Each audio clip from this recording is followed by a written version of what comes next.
Greetings and salutations Hello. and welcome one and all. My name is Michael, I'm the Dead Aussie Gamer, and welcome to Curse of Strahd, our Dungeons & Dragons 5th edition adventure, which features these wonderful Patreons who come and join us every Wednesday to play this amazing game. Good afternoon, good evening, good morning, guys. How are y'all doing? Hello.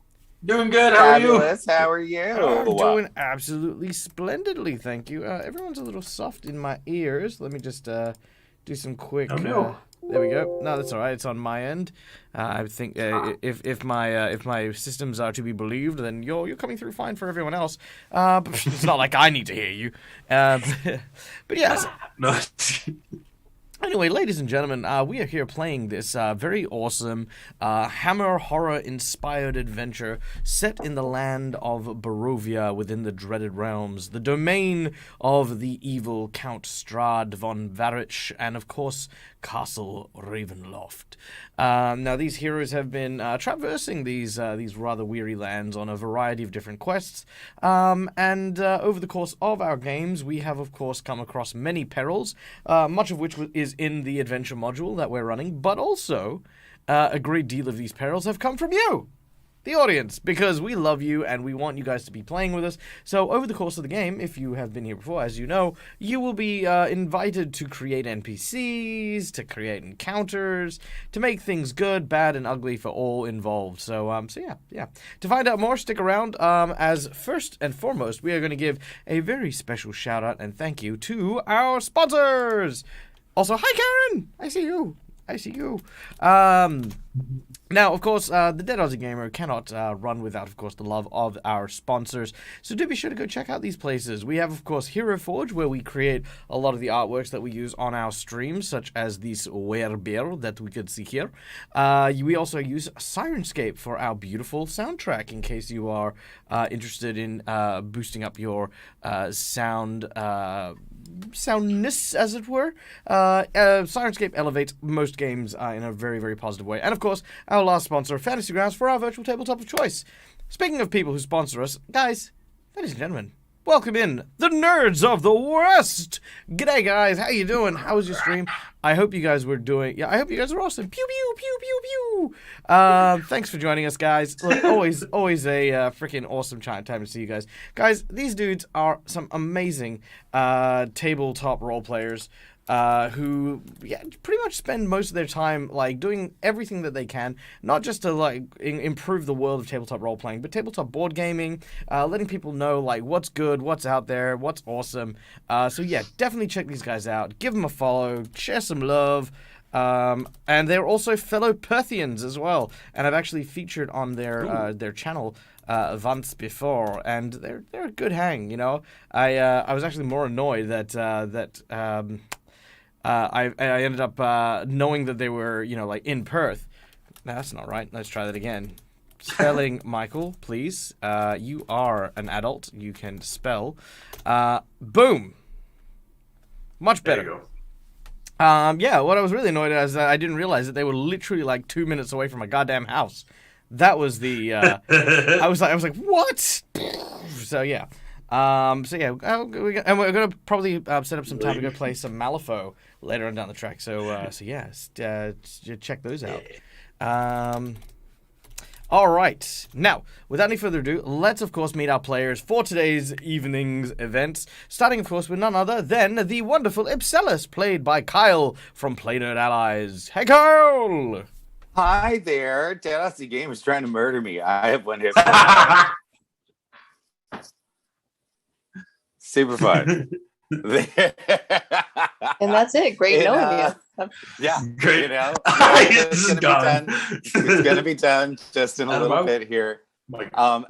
There is, but in other situations, I'm Play Nerd Allies. You can find me over on Play Nerd Allies on Twitch, and I'm super excited because we are just about to start the Foundation for Inclusivity in Gaming on February 4th. It's almost official. Yay! Nice. So excited. Yes. Hi. Awesome. Well, definitely go check those out. And, of course, you've got a bunch of events coming out, which we'll plug at the end of the show as well. But moving on to, of course, our next wonderful player for the evening, we have none other than our Chronomancer Goliath Vagog, being played by the wonderful Neil from Immersion Diversion. Hi, Neil! Hello! Yes, I play Vagog, the Chronomancer Wizard Goliath, and currently searching for my students in Barovia. Discovered 2 of them. One's dead. Yay! Not really. Yes, that's true. And hopefully, if you manage to complete this quest, you might actually be able to save one of them. Yay! Yeah. I'm hoping for that one. Yep, hoping for it. Next up, of course, on our list of wonderful characters, we have the incredible Argento, the Dragonborn Paladin of the Silver Order of the Dragon, played by the amazing Charles from Iron Ghost Gaming. G'day, Charles! Hey, Mark, how's it going? I'm doing well, dude. How are you? Pretty good, mate. It's Wednesday, as always. That's so true. That's true. The highlight of Hump Day. That's what this game is for me. It's like, yeah, Wednesday, and this gets us into that second energy. Now, tell us a little bit about Argento, if you would. Oh, Argento is a bit of a, I guess, a paladin cut from a different cloth. He's not technically he is a paladin, but he doesn't really act like one most times. He's quite aggressive. He's not very, let's say, divine in a lot of ways. He's learning a lot, but he likes to just react first and sort of smash any and everything in his way. Loves to eat everything. Pretty much eat everything, try everything.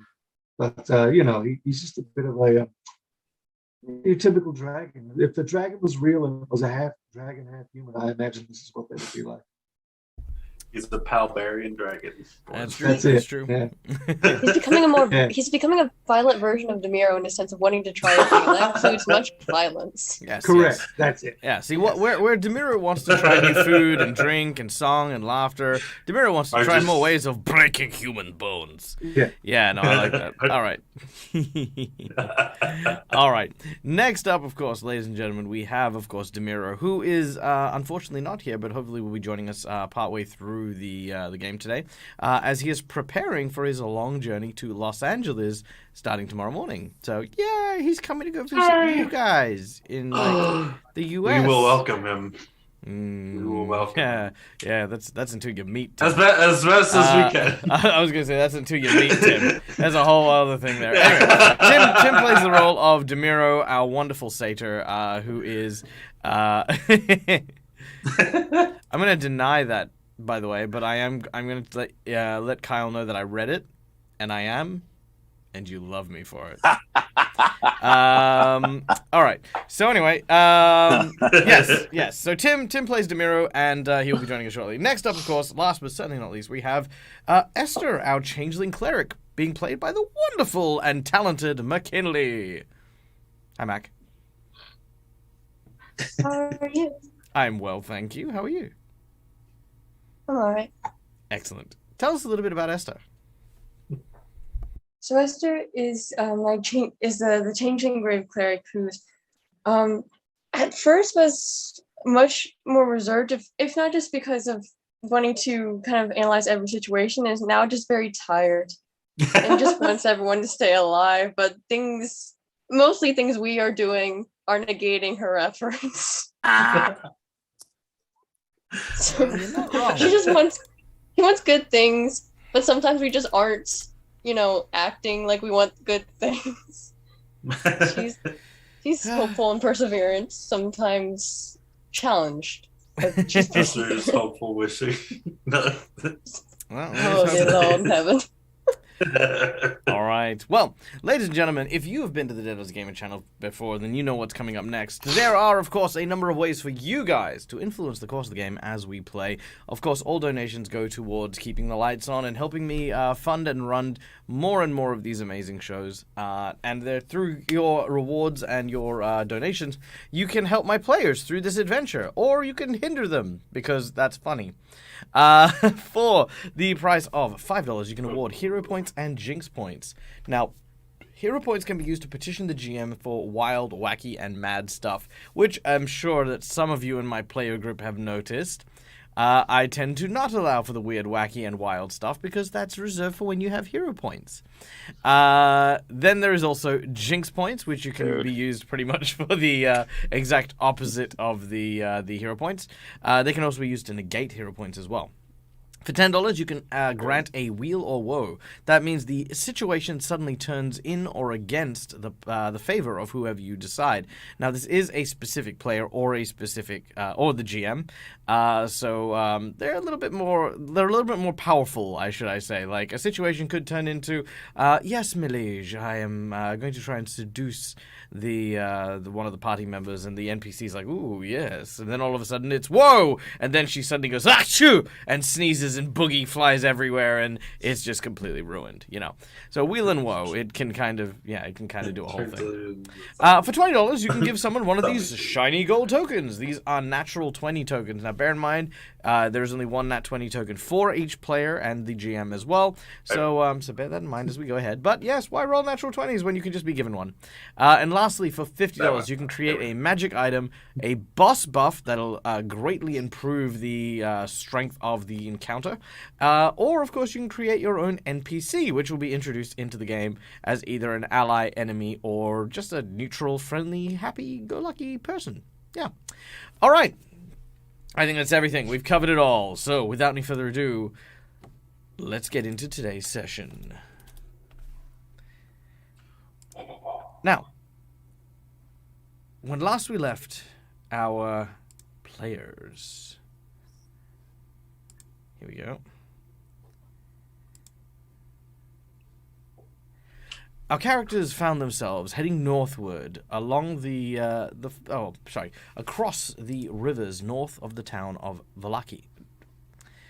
They were heading in search of a man known as the Mad Mage, who they were hoping to deliver a package to. Upon arrival, they found themselves in the presence of a large bear, guardian to the forest to the north, who said, "No! You may not pass into the forest, for the mage that sleeps there will harm no one so long as he remains undisturbed." The players, unhindered by the heeding warning, decided to try and convince the bear to allow them to go past. But they remained steadfast. During this period of time, however, the blight that surrounds the forest of Barovia suddenly surrounded the group, and creatures began to emerge. Blight twigs and an evil hangman's tree attacked our group viciously, dragging Ipselus up into its branches, strangling him as it tried to choke the life straight out of him. Thankfully, the group rallied together, and using sword and axes, spells and magic, they managed to fell the giant elm.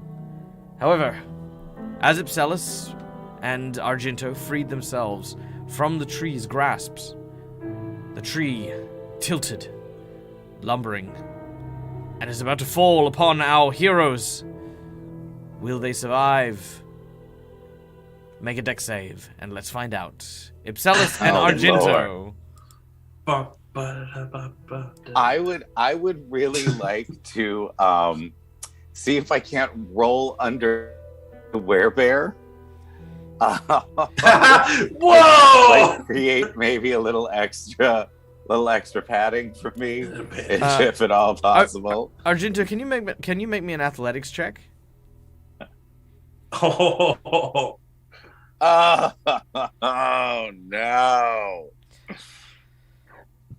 All right, Ipselus, you attempt to dive underneath the werebear. As you do so, the tree is heading directly for you. You close your eyes and you grit your teeth. You know that you cannot roll out of the way in time. Suddenly, the shadow of the looming tree lands just above you as you hear this crashing noise, the splintering of wood, the rustling of leaves. Then suddenly, it is still. You hear a soft, heavy breathing as you turn and you look and you see Argento, both hands firmly placed upon the trunk of the tree. Its halt and descent stopped as Argento has caught the large, massive tree from falling. Nice. Thank you, Argento. It's very, very sporting of you. I'm going to go walk over here. Excuse me. And I will immediately run out of the way. The bear does the same. All right. Don't worry, I got this. As Argento steps to the side and puts it down, it hits the ground with such force, even from that height, that you could see some of the leaves knock out of the nearby trees. Oh my god. Yeah. After a few deep breaths, you realize there are no more assailants. The forest quiets once more. I'm limping real hard. At this point, I'm just a mess. I'm immediately gonna check my fruit babies. How are my fruit babies? They're pretty good. You notice that your sour grapes is missing one of its grapes. No. I'm going. Is there anything around that like? Okay. First thing. I would like to try to use my chopsticks to skin this treant. You place the chopsticks on the treant. The magic seems to hold no bearing on wood. Damn it. Okay. Well, then I'm just gonna hack the tree open a little bit and see if I can't feed some of the sap to my little babies. See if they'll eat it. Small fruit babies. As you take the axe out and you begin to hack into the side, it begins to pour out this like kind of thickish tar black sap. As you attempt to feed it to the fruit babies, notice. But I didn't realize it was going to be gross. No, like I thought it was going to be tree sap. It's still tree sap. Yeah, I'll sniff it first. I'll do a little investigation to see if this will be okay. Like, okay, well, you didn't sniff the blood from before. So define how you were investigating this blackened sap. No, I would like to do sniff it first, check its viscosity. It has a very acrid smell, almost like burnt wood mixed with like tar. And as you kind of pick it up, it's got the consistency of like glue. Okay, all right, that's not great, but I mean they drink blood, so I guess this isn't going to be. Can I do like a medicine check to see how it's going to affect them, or a nature check or something? Unfortunately, not, as you are not familiar with the anatomy of a banana. Oh, that's true. That's true. There's I'll feed it to them because they're hungry. All right, they start to drink and sup from the sap that leaks out. As it does so, all three of the tiny little fruit demon things begin to vomit and convulse. Why is this jazz? Oh no! Sorry, one moment. I don't know why the music sounded like dun, dun, dun. It's just So I couldn't tell. Hear the music. Oh, you can't hear the music? Yeah, it was like I smooth. can't. Oh yeah, no, sorry, it stopped sharing. 1 second. I got you. No. All right. No, it just I don't know why. It just started with his fruit babies started vomiting jazz.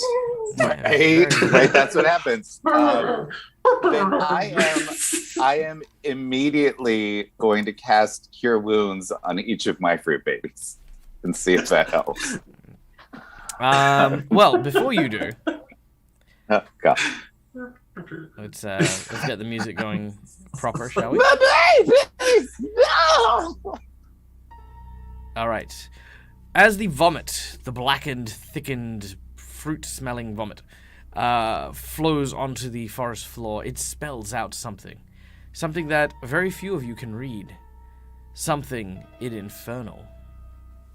Ooh, I can read infernal. It reads, "Come to the pass where dead men's eyes no longer see the moonlight. I will be waiting for you. Signed, Roch Akasin. Is this my now Frenchie? No, it is not your now, Frenchie. But you do recognize a diabolic name when you hear one. Okay. Do I recognize like what that? Since I'm new to Barovia, would I recognize like what that landmark might be? No clue. I'm going to. How are my fruit babies looking? Are they looking okay? They're looking a little bit green around the gills. I mean, again, for fruit that is possessed. Yeah. But other than that, yeah, they're okay. I'm gonna feed them some of my blood, like from my thing. Ooh, from my little from the plane of blood. Give them some blood. Very well. You take out your water skin, which has a collection of blood from the plane of blood that you had visited, and you begin to feed or bottle feed your tiny little demon fruits. Right. Esther, what are you up to? Okay, so you said that it was an infernal, correct? That is correct. Perfect. So if Esther was close enough to be able to look to see that, then she's gonna kind of look down at it. First, concerned, like how are the fruit babies looking now? Are they still convulsing and throwing up, or is that part over? That bit's over. Like I said, they're looking a little bit unwell, but the blood that Ipsalis is now feeding them seems to be making them feel a bit better. Okay. Then she's gonna kind of look down at it and just say, well, shot in the dark, but we did pass a gallows a while back on a split path before.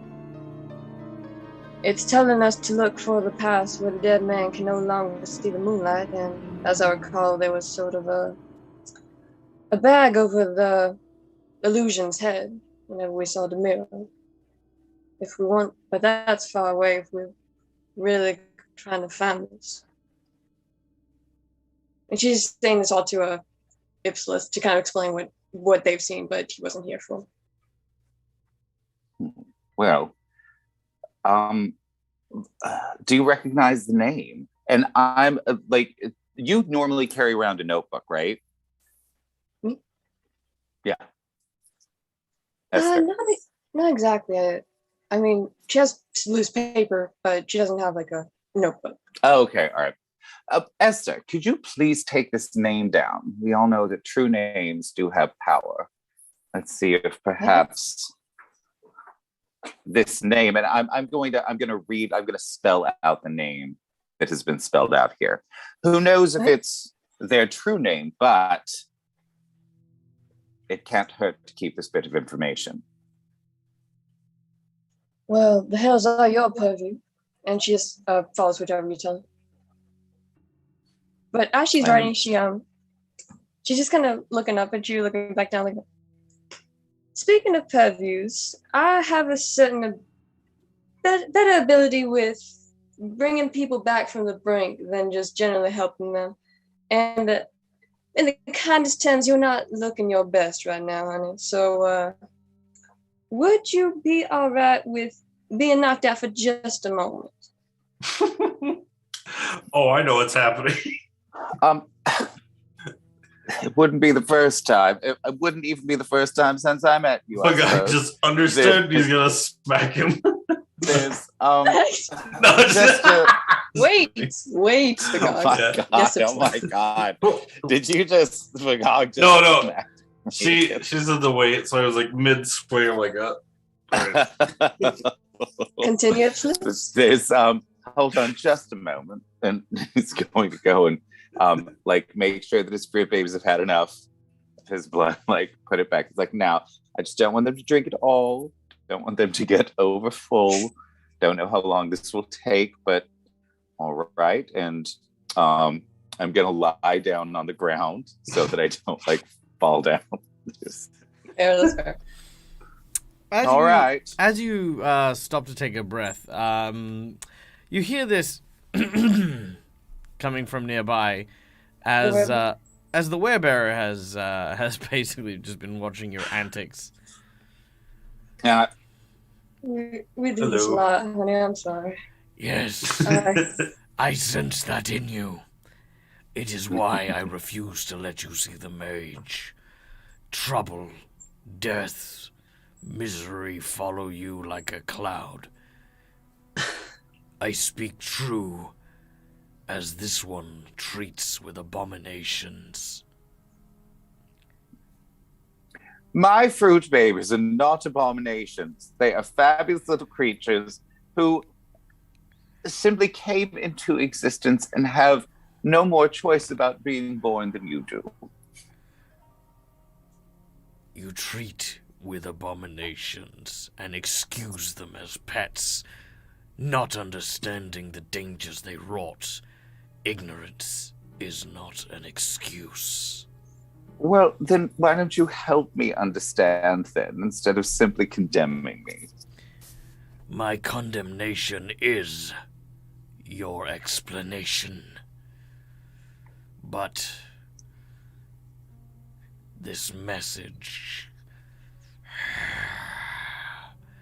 it reeks of the hells, and I cannot let its influence reach the mage. I do not seek to throw you out, but I will not allow you to enter further. Be warned, travelers. You will not receive a kind reception should we cross paths again. Consider this your final warning to leave this forest. I go to the mage now to protect him from whatever has followed you here.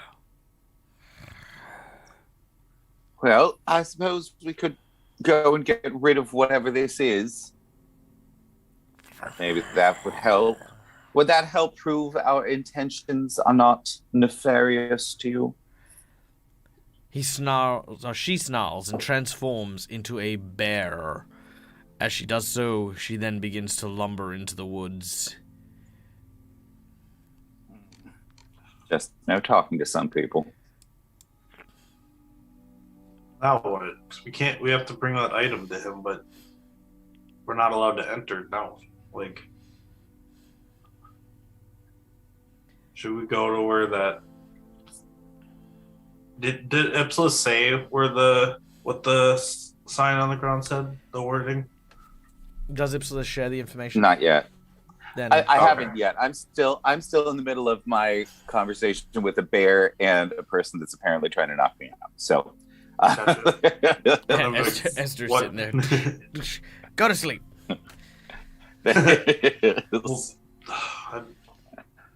How else are we gonna because Badham said that he could help us if we brought this item to the mage, but now we can't go there. I don't either. I'm just not sure.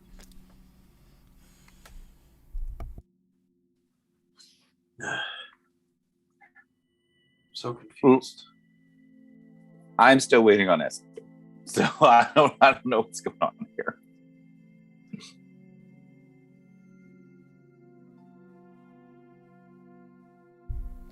Esther, were you healing? Sorry, I was thinking of something. Yeah. Oh. I don't know what healing you mean. Were you sorry? Okay, so you were trying to knock out Ipselis. So she does more. Go ahead. No, I was just gonna say she does more healing when someone's unconscious. Ah, okay. You just do the full dice. So you don't have to roll the dice. Okay. So depending on how low someone is. All right. So do you want to get Argento to choke out Ipselis and be like, Argento, I need him sedated, and Argento's like, no problem. That's why Magog was just gonna start smacking him with the quarterstaff until he knocked out. You know what? I'll just heal regularly at this point. Okay. I mean, I take no pleasure in this. How much are you at, Ipsilis? I have 1 hit point left, so it will not be hard whack. to knock me out. All right, cool. So with one swift hit, Vigog knocks out Ipselis. Very well. Esther, what's your max healing with your heal? There you go, Esther. Okay. I'll do. Let's see. So that would be 16. That's so peaceful. 16. All right. So 16 you've regained nice. 16 hit points. Ooh. Very nice. I like it. I will take it.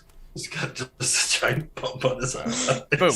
All right. Yep. You get smacked on the head, and then a few seconds later, you're kind of like up and like you're not quite sure what just happened, but you feel a little less. I've experienced far worse in my life. Like, Yeah. like, this is nothing. Someone bonked me on the head, and then I felt better. I'm here for it. Yeah. Like, all right. Yeah. Once she helps you up, then she just going to check on him to like check his hands because he did just hold up a tree, so like looking for any abrasions and going to the Gog, seeing how Demiro is, just kind of running around. Where's doing okay? Yeah, there's a small abrasion on Argento's hands. Vigog's, suffered an injury, but that's about it. So, right now, Ipselis is the one who looks like Ipselis has taken a bit of a beating. Yeah, as then I will definitely cast Cure Wounds on myself. Very well. And all right, I'll tell you what. Let's take a quick moment and have everyone heal any amount that they would like to heal. Everyone should be able to, on Fantasy Grounds, see your combat tracker with roughly how many hit points everyone has, and then you should be able to drag and drop any amount of hit point healing onto your characters from the combat tracker. In the meantime, however, we have a request from Dragoon of Australia. Very, very warm and happy welcome into the stream. A first-time comer, and of course, a great opportunity to introduce these characters to you. So while they're doing that, I'm going to do a very swift introduction into these individuals. Starting, of course, from our top, we have our systemic hybrid horizon-walking ranger named Ipselis. Ipselis came and hailed from the Nine Hells, where he and his sibling were raised by a evil entity who is still quite mysterious to the group. He had entered the lands of Barovia in pursuit of his missing sister and hopes to find evidence of where she had gone to on this realm. Along the way, in his journeys, he has met these wonderful other people who have been traveling Barovia and has grown quite attached and fond of animated monster fruit that seems to be quite prevalent in the area. Originally, a large watermelon by the name of Fruit Loop was impregnated and gave birth to 3 fruit babies, hence the 3 bits of demon fruit that you can see next to his character. Ipselis, for the most part, is quite a powerful individual who has a very, very strong stomach to things, and, of course, has proven himself time and time again over... Thanks, Forgeling. You too. And has time and time again proven himself to be an invaluable ally to the group. Next up is Vigog, our Chronomancer Goliath, played by Neil, who has basically used to be a university lecturer. While kind of like beyond the age of adventuring and the like, he had several of his students go on an expedition into the dreaded realms. When they disappeared, Vigog went to go and seek them out himself, and thus far has found one unfortunate soul in the basement to Castle Ravenloft. A very sad reunion indeed. However, 2 more still remain, and one has been recently found being possessed by a mind-controlling slug. It is the hope of Vigog to be able to free said slug with the aid of an infamous shopkeep, a mysterious curse mongerer named Badham, who has tasked the group with delivering a package here to the north so that, in bartering for the scroll to remove the brain-wormy thing. Next up, of course, we have Argento, our Dragonborn Paladin, who came in search of, he was in search of connections, I guess, to some faded memories and the death of his original tribe. We found out, of course, that his original tribe was high hallucinogenic. You too, buddy. The people I have here. Argento, of course, ended up finding evidence of his former clansmen in Strahd's basement, having many of the Dragonborns who bears the Argento namesake turned into a blood wine for Strahd himself. Vowing vengeance, Argento has since learnt that Argynvast, the original silver dragon that fought against Strahd, was of course the progenitor of his clan, and seeking acceptance from not only the order that Argynvast had formed, but also Argynvast's last remaining son, Argento was accepted into the Silver Knight Order and now seeks to return Argynvast's skull from Ravenloft and return it to the keep where his forebearers started their rebellion. Next up, we have Demiro, who is played by Tim. Tim is not here as of yet. Demiro is a wanderlusty satyr who seeks new experiences, food, wine, and drink, and travels around seeking it wherever they may go. Very simple, but he is a bard, so he also is all about like gathering new music and new art and sharing it with people. Last but certainly not least, we have Esther, our changeling cleric, played by, of course, McKinley. Esther is a fortune teller and a follower of the Loa, which are kind of Louisiana deity-like entities. These Loa have guided Esther through fortunes and fate on a journey following the what are they called? The Vistani, the gypsy people of the lands of Barovia, who have guided Esther in a multitude of ways, but in truth, Esther is actually seeking information as to why her sister is being hunted, should I say, by forces of hell, which hasn't yet been kind of delved into, but there you go. Cool. I'm sorry, I have assumed the Dragonborn Paladins is friends with Kima. I don't know what Kima is. I will say yes. Cool. There you go. So that is the whole thing. Ta-da! Hey, Rovo, what's up? Nice to see you. Nice to see you. All right, are we done healing? Yeah. Yeah, we're done healing. All right. Sweet as. Okay. This, of course, I'm going to say it will also entitle you to a short rest, as it will take you some time to, of course, get all these healings done and things like that. Okay, so you have the package. So I have a question. Sorry, I have a question mechanically on Fantasy Grounds. Sure. How do I roll for a short rest? Oh, How do I roll I've already hit points? Okay, I've already given it to you. If you open up your character sheet and you hit your hit die, I believe you should be able to. Let's see. Yeah, if you can either drag the hit die, it should say 8. Drag the hit die and drop it in the dice chat. Yep, and then it'll just automatically heal you up. Oh, Nice! Beautiful. There you go. Done. Dang. Awesome. All right. Done. Kima is the paladin of the Platinum Dragon in Critical Role. Sorry to be playing. No! By all means. No, okay. Oh. Forgeling has redeemed an inspiration. Forgeling. Ooh. Oh, inspiration for the DM. Well, I mean, that's really lovely, but I don't have a character to give inspiration to. But I feel inspired by you. So, I'm going to add something to this game, and you need to be watching it for the next hour. So, hang tight, buddy. You're held hostage by your own inspiration. Yeah, I never augurs well for us. I got something for you. All right, so with package in hand for this mad mage, in hopes of trading it for the life of your student Vigag, you can see there's very little options here. The wilderness of the wild north lies before you, as our heroes are now roughly, let me just share the map again, are roughly, let's change the tint of that so that you guys can see it, green, there you go. You guys are roughly here on the map. with no clue as to where the mage could be. And again, no clue as to where this location that has been forged in the black blood tells you to go.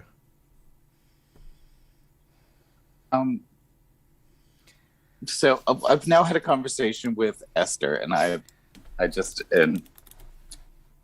about this hangman's noose. Just do tell me a little more about this. You think that this might be the place they're mentioning? It says I gotta be honest, they're being wonderfully cryptic right now. Whoever's sending this message.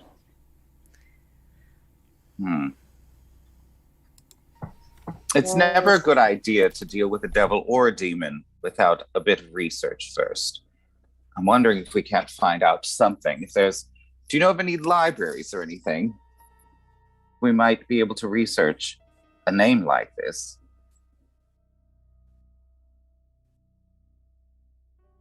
Well, no, I don't know of any organized areas of information here, but there are people we could go to. There are places, I imagine, but I'm gonna look at the. Go ahead. Go first. I'm just curious if there's any sort of naming convention that I would recognize to at least tell the difference between, like, sort of maybe what realm they came from, whether they're from the Hells or from Hades or from the Abyss, or what's going on there. Definitely Hell. This is definitely a infernal name. Oh, sorry, no, an abyssal name. This is an abyssal name. Oh, okay. Yeah. Gross. That's gross. Well, it's demonic, certainly. I don't know why they wrote it in infernal instead of abyssal, but that means that they know me, and they're trying to get my attention. Huh. Actually, you're not the only one with certain unwanted ties. Now, as you do tell. As you say this, you are suddenly greeted by what appears to be a beautiful woman. Oh. Emerging from the trees, this woman with a very, very slender figure, her skin almost matching the same shade and tone as the darkened trees around you, steps into view. Oh my goodness. Greetings. I saw your battle. You fought against the trees and the blights. These are dangerous creatures, and you would have my thanks for ridding my glade of them before they spread their seed. Anything we can do to help.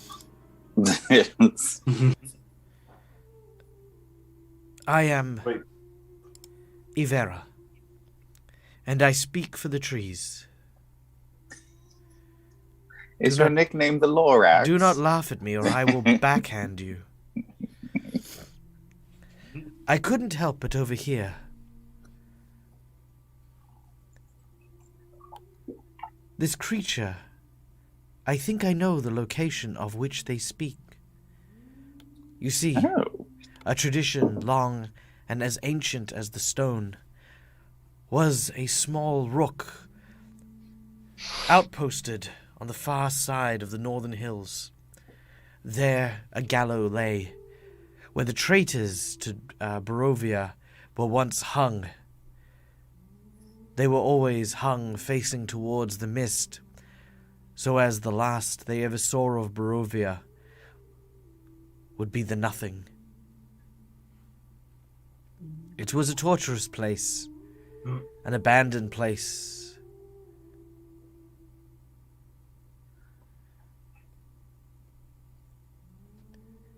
Well, it seems as good a place as any. Do you know anything of the creature? that sent the message? Alas, I do not. Though some say that fire has burned from beneath the old ruins, I myself are trapped among the forests here and are unable to travel so far. Wow.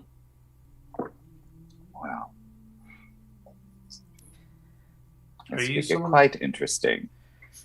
Are you someone who's protecting the Mad Mage as well? No. I protect very little, except my own survival. But I am grateful to those who extend let's just say, who allow me to continue as I am. Well, again, anything we can do to help, my dear. Is the Mad Mage someone that needs to be rid of, or can he stay here in this forest uninterrupted? The mage is... well, it has been some time since the mage arrived. You see, he was not always here, nor always mad. In fact, a little over a year ago, he had arrived in order to fight against the evil Count, a wizard with a staff and spellbook that rained thunder and magic from the skies. Their battle shook Barovia itself. And I believe that even Strahd himself could not kill and slay the mage. Not truly. What remains lies here in the forests, driven insane by failure or his adversary, no one knows. But with his power, he is a danger to all he crosses. The bear you spoke to means well, though she may be heavy-handed.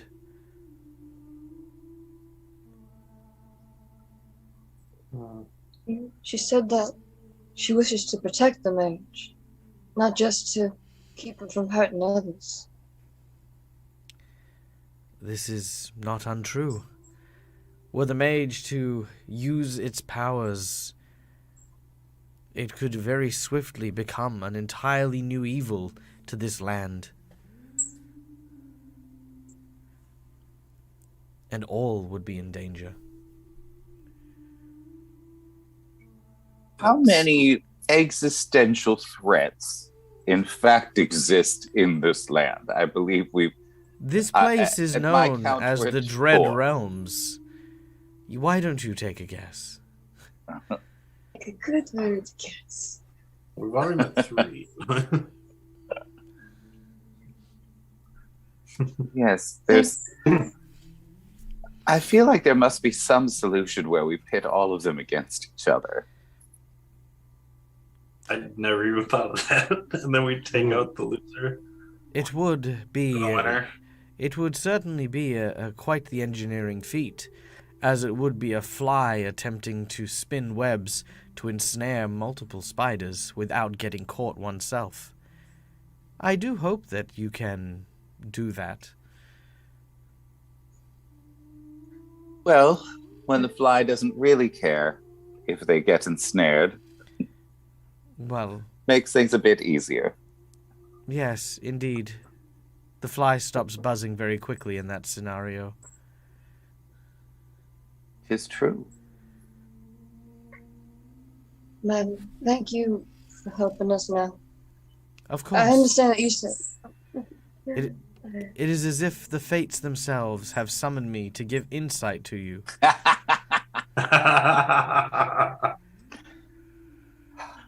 Well, who are we to battle the fates? We were asked to give an item to the Mad Mage, but I'm not positive. It's like he didn't really tell us what it did. Terribly sorry. I would love to help, but I'm afraid I have to do my hair. Goodbye, travelers. Goodbye. Goodbye. Goodbye. And she Goodbye. fades into the background. And then in that moment, Vigog's like, "Wait, her hair were leaves." Yeah. I need to spray my hair. My goodness, this place is in equal parts infuriating and incredibly helpful. So, yeah, if you want, I can send. Oh my god, I was gonna say if someone sends a plot twist, I can just send a leprechaun to come and kick you in the balls. I didn't get to say it before the plot twist. I didn't say it before the plot twist came out, so we're gonna do this normal like. But if I get another plot twist, a leprechaun is gonna show up and kick you in the damn balls. All right, so Ira Janasi, thank you so much. Thank you so much. This is gonna happen now. Thank you so much, Ira Janasi, for the plot twist. Now, guys, if you haven't seen a plot twist get rolled before, here we go. Basically, I have a deck of cards that have a number of plot twists. I draw 2 of these plot twists, and Ira Janasi, you get to pick one of them. At which point, we try to play with that plot twist as quickly as possible. Also, hey, Crimson Rockstar. What's up, buddy? Hope you're doing well. All right, here we go. So, I have I have the first plot twist, which is, where'd that come from? And the second plot twist is switch sides. So, I will interpret them however is appropriate, but these are your choices. No tech of many. Switch sides or where'd that come from? Take your pick, and that gets pulled out. I'm going to talk to Vigog, just kind of to everyone, but to Vigog specifically, and just say, I understand that delivering this parcel seems our only hope of saving your student, but the other times that we have just gone blind into anything, we left our friends in Strahd's castle, and we left a woman in the abbey. Very If we just keep going any which way, we ain't gonna get anywhere. We need someone, we need people who can help us understand where we are and what we're doing. If we just keep moving, we are just gonna get lost. Bear just smiles and looks at Esther and just says, lead the way then. First, I think let's find someone that can help us with this demon issue. We don't want to go face a mad mage and then suddenly come back out and face a demon. Let's take one. I say we have faced several major challenges in the last few days. Let us take a moment. I believe that a demon this demon has not been described as someone who could face down Strahd himself yet, I suppose, but that means that we have a smaller objective that we could accomplish. Perhaps even maybe get some fun things out of it, some good information. And so Esther, why don't we? Yep. Why don't we find someone that can help us? And Esther, you are absolutely right. At least I know that Jade is all right. Like, she's being controlled, but she's still alive. So I would rather us figure out a way to end all this and possibly figure this out after Strahd is done or gone. Or even, maybe there's another option in the future we can find instead of this box. In which case, Bipslas, would you like to have this? I don't want to hang on to it if it's going to mean I have to go and search for a mad mage because it's in my hand, like, telling me, like, go do this. Or Gento, either you, or Esther even. I'm sorry, is the box telling you to do things? No, it's just in my mind, I want to save Jade. And the idea that, we had this objective to go there, but if there is another way, I just don't want to see this thing. So I want to say, can one of you three hold on to it instead of me?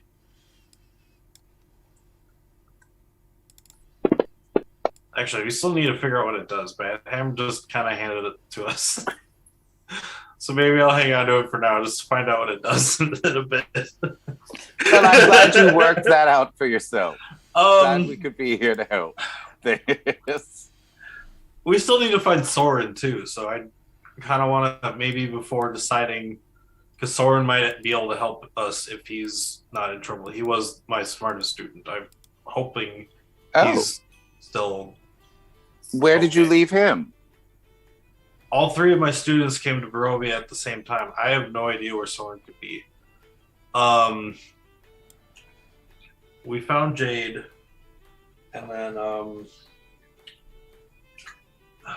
Clyde. Clyde was the one that we found in Strahd's castle, and he had been turned into a zombie. So, Oh dear. yeah. Yes, that's less than pleasant. So we still have 2 out of the 3. If we can find Soren and he's okay, Soren can probably help us a lot with everything as well. You know, For now, or Well, maybe he that's can clear. help us with it. So, oh, what was that? for now it's clear that we are unwelcome in these woods, so let's find a spot to sit. And what we need right now is information. And there are certain people in these lands that will know a great deal. They may not know specifically about the demons in their hells, but you recall the Vistani? Mm-hmm. Ipsilus, I don't think you've met him yet. Well, I would say, given the fact that we have just helped a dryad, that perhaps this might be the safest space to set up camp. Having a bit of a protector would be good. The bear seems to have wandered off. I think we could all hopefully use a killed the little break. demons. Look at all the stuff we found. What do you guys think? That's a good idea? Little camp set up on the, no longer go into the forest. We just kind of stick around here. I would enjoy it. All right. All of a sudden, there is a Go away with sharp, that music. there is a sharp, jolting pain that suddenly rises through the center of Ipsilus. It passes past his knees, up through his spine, as this literal wooden clog collides with your family jewels. Even through my magical chainmail bikini. Oh yeah. Double through. All right. And even more so. In fact, it's a cog. It hits you multiple times. In addition, you fail Go away. and are paralyzed Go away. for 1 minute Whoa! as he He's kicks. like, oh! It's like, hey, listen here, you wee bastard! I'm gonna kick you in the freaking shamrocks. I don't take your wallet. Now, how much gold do you have on your person? Take your wallet! How much gold do you have on you? You're such a bastard. First of all, if I get kicked hard enough to be paralyzed, I will immediately vomit on this leprechaun. We So, would if you weren't just- paralyzed, so you're just gonna swallow it. Oh, Ew! oh, I don't even. Oh my god! Let me look at my inventory. Let's see how much you can rob me for. Was he, Random ass leprechaun asshole. was he Thank vomit you. ichor just like his fruits? No, just- All right, we're playing the I plot. have 10 gold pieces. All right, we are playing the plot twist card. Where'd that come from? And I'm sorry, you appear to be incorrect. You do not have 10 gold pieces. You in fact have none. As the leprechaun, Such a dick. as the leprechaun kicks you in the balls, grabs your wallet and goes, "Right, that's for shagging me sister," and he runs off into the woods. It wasn't me. It was my friend Johnny. What did you do? It was a very weird night.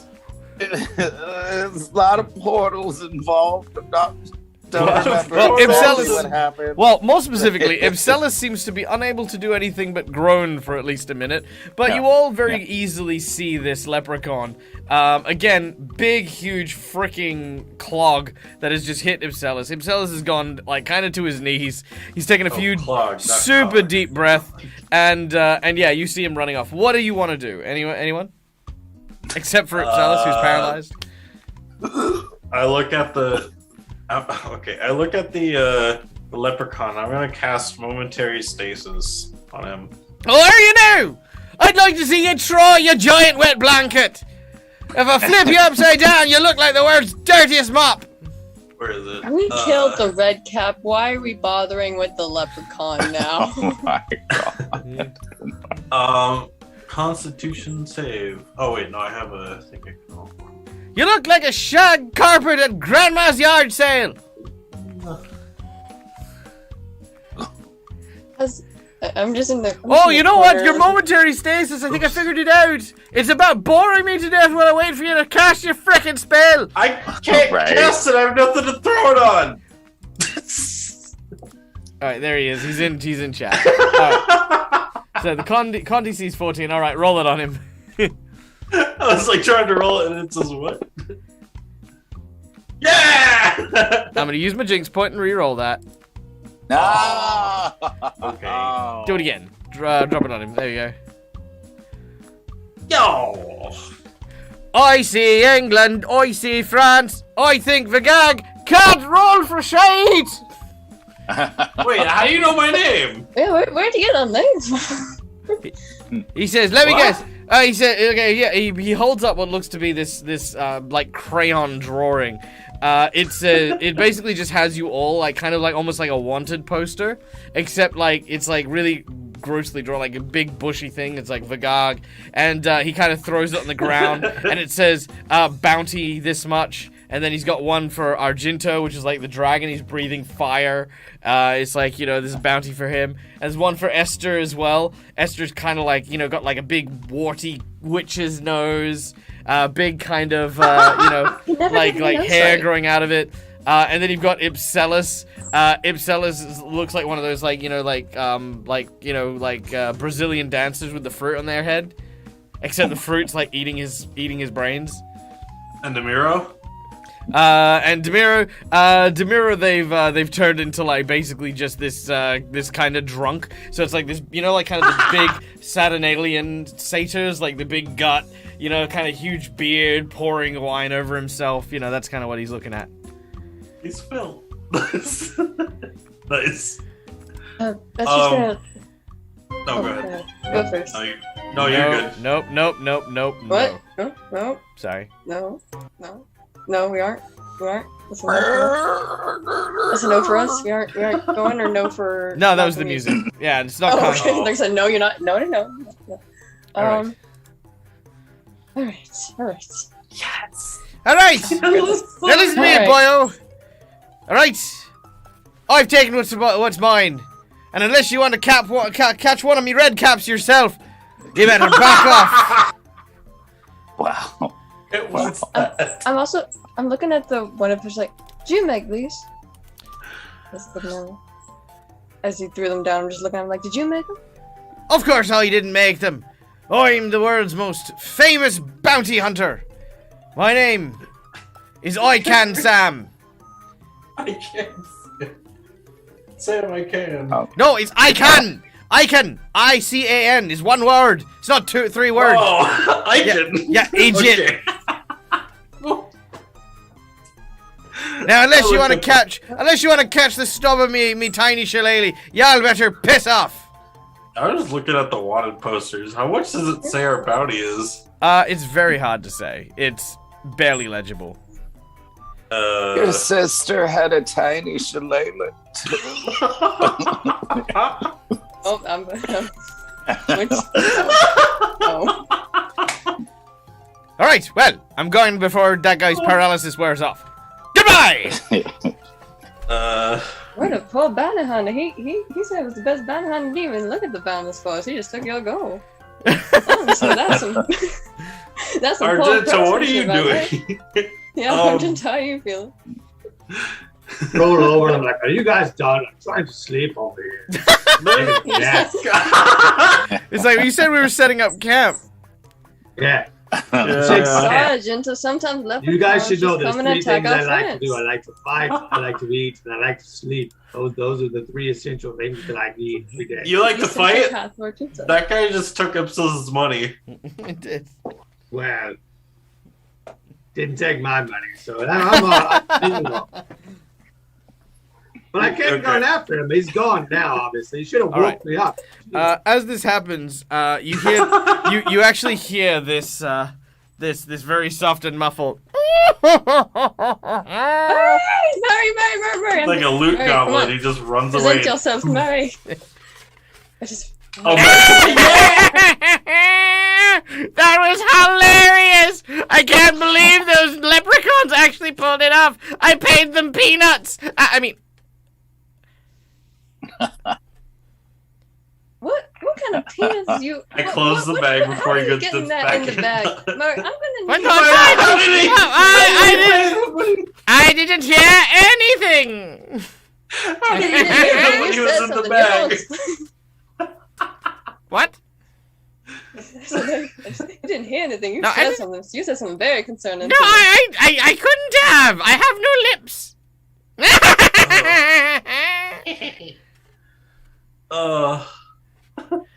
Quit looking at me! All right, and puts it back in the bag.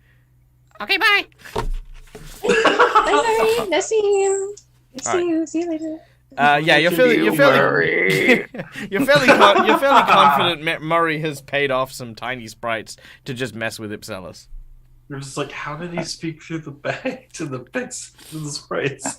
Oh, this whole time my bag has actually been a whole interdimensional contact space. It's like a telephone bag system. of holding. I would like everyone to witness this as I do this. So in my fantasy grounds, I have this little file. Unicorn is a jerk. So Unicorn thrives off breaking up groups of adventurers by spreading nasty rumors about their lovers. Right? So unicorns... What? So in my setting, unicorns are jerks, right? So now I'm going to be adding in Leprechaun Leprechauns are on bounty Mafia has has been hired by Murray to mess with Ipsilus, stealing his wallet whenever he possesses more than It's like- 10 gold pieces. It's like your mouse spoke, Kyle. Oh my god! If I ever have more than 10 gold, like that's not like I will purchase anything and everything I need from it. Yeah, that's it. You gotta do all of your trading and all of your buying right then and there when you have the money. Just like Quick! every time I find gold, I'll be like, "Where is the nearest town?" Like, No, Ipsilus just gives all of his gold to us, and he keeps all the items. No, he does not. No, that is not Ipsilus. There you go. That goes So, yeah. absolutely against character. All right, so there you go. You now I've have. got 100 gold. What was his name? His name was I I can say. can Sam. yeah, I I can can Sam. Sam. ICAN. So I can. I can. I can Sam. There we go. Done. All right. Um, Cool. All right. So now you've got another major villain. Done. Wonderful. From We the collect them. Samurai. It's a Pokemon game for us. Yeah, exactly. It Anyways. absolutely is. So He's you from rest. the You take a long rest for the night. About like a minute later, Ipsilus, you're like, as you can breathe. I would like to go over to the bag and say, I'd like to speak to Murray. I'm holding my bag and Murray. The undead that you appear to be trying to contact is unavailable. Please check their bag and try again later. Beep. Listen, you little I shit flicked the back of his stain skull. on the backside I of the flicked the back of universe. Murray's. What? I flicked the back of Murray. Like the. My head. Yeah. Why? All right, fine. Look, Listen to me, you little bastard. yes, I'm Yes. listening.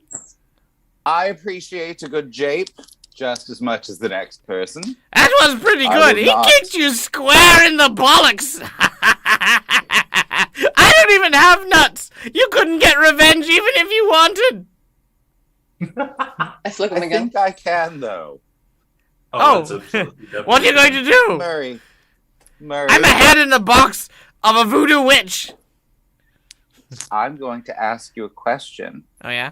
Oh, no. I'm going to Okay. keep asking. Is the question where all my fucks are? Because they're nowhere here. Oh, Murray. Murray. Yes. Murray. Yeah. Murray. Yes. You're getting Murray. very close. Murray. Murray. He's in my Esther's skull. holding. Murray. Esther's holding Murray. She's just like. He's just saying that to Murray. Oh, man. Murray, I know that you know so many things. And I do. I would like to know, do you know anything about this demon that sent us a little note? Oh, that guy. Well, yes and, a resounding no. You see, well, I know the place that dryad's unsafe words for film. I know where she was talking about because, well, truth be told, I used to hang a lot of people up there. Oh. Back in my old Who life. lives underneath it? Well, you see, what is underneath it was the forge, you see. The Forgeling's Forge, in fact. A large place built upon the heart of an ancient black dragon. Its acid boiling up the swamps that lay beneath it and heating up the metals that he would use to forge. He made many cursed items. Many cursed items. Yes. Some say that his curses blighted the land and even the fort itself, which is why it's abandoned. Thank you for the donation. I love Jinx Points. Jinx Points help me mess with my players. Yay! No, who are you talking to? No one.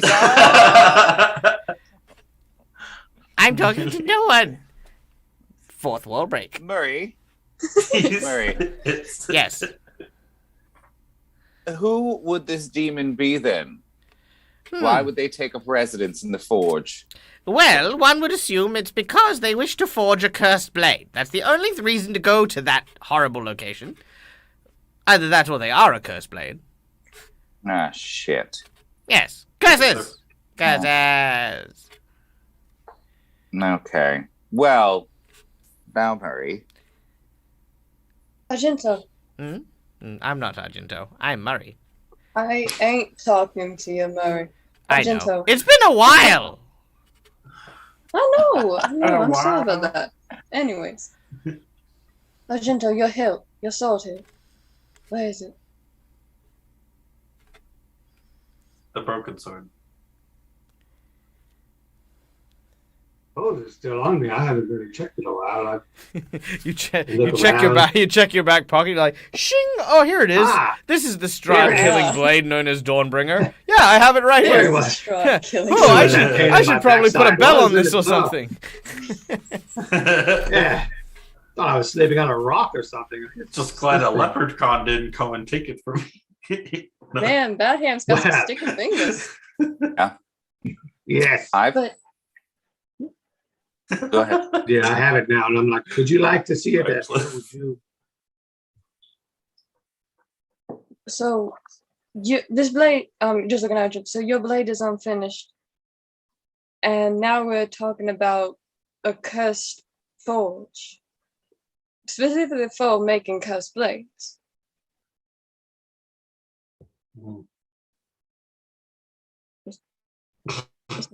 Yes. While they are discussing Silas that, Murray is great. I'm gonna go grab Murray. Can I From grab my Murray? hands? May I see Murray for just a moment? I'm looking at Murray. So glad Murray has been silenced. Murray? Fabulous. I can't- He's yelling into a bag again. I do Hold not on. consent! I didn't consent to being kicked in the balls, did I, Murray? I didn't kick you in the balls. I paid someone to kick you in the balls.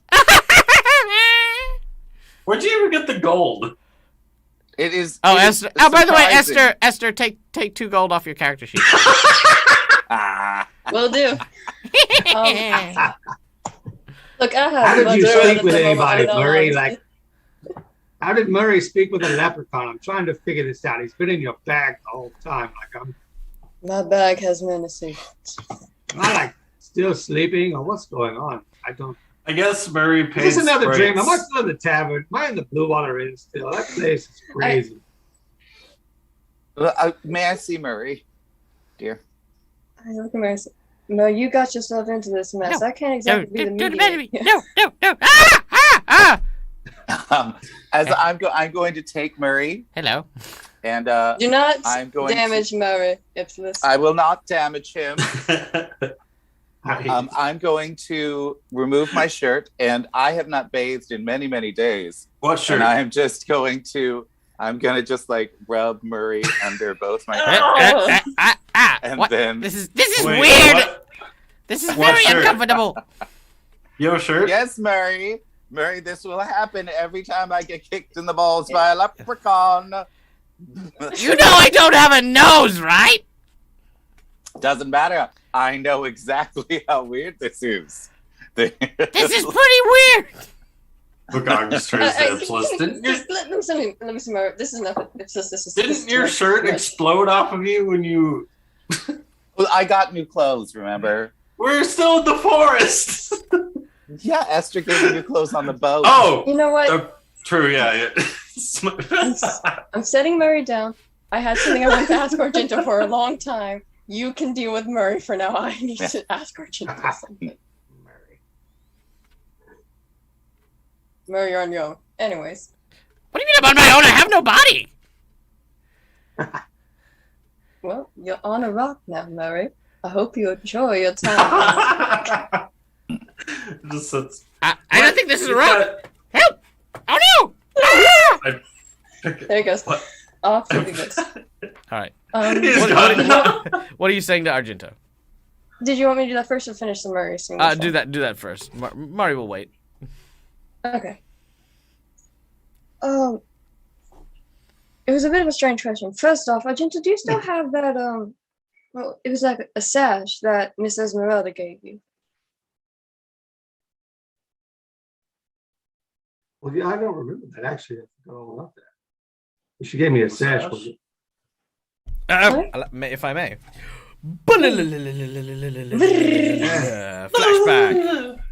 Flashback. We return to an earlier time where Argento was sitting on the banks of a very, very lovely river here in this pool, wherein which a group of Vistani got to meet with the group, celebrating and cheering and rollicking with the newfound friends. Argento was presented with a silken sash, purple in color, by the beautiful Esmeralda, who had taken a fancy to our strong-scaled paladin. Yes. Oh, don't after that one, please. There you go. Yeah, you mean the hot one that gave me this purple thing? Yeah, I still got that. Yeah. Well, you know, she was quite attractive for a Vistani lady, I just say. Hey, for a Vistani lady, come, excuse you. Well, the other ones are all fat and ugly. I don't know. I'm body shaming anybody here. It's just not my thing. Just not into fat. Wow. Wow. If there are Vistani hanging out in these woods and they hear you right now, Argento, I'm not stopping what happens. Hunter Vistani. Nice. Oh my God. Leprechauns. I feel like a leprechaun runs out and just kicks you for PC culture. But,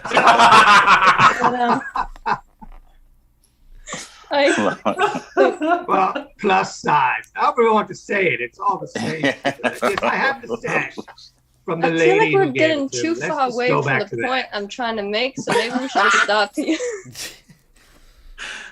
Anyway, you all are miserable. Yeah.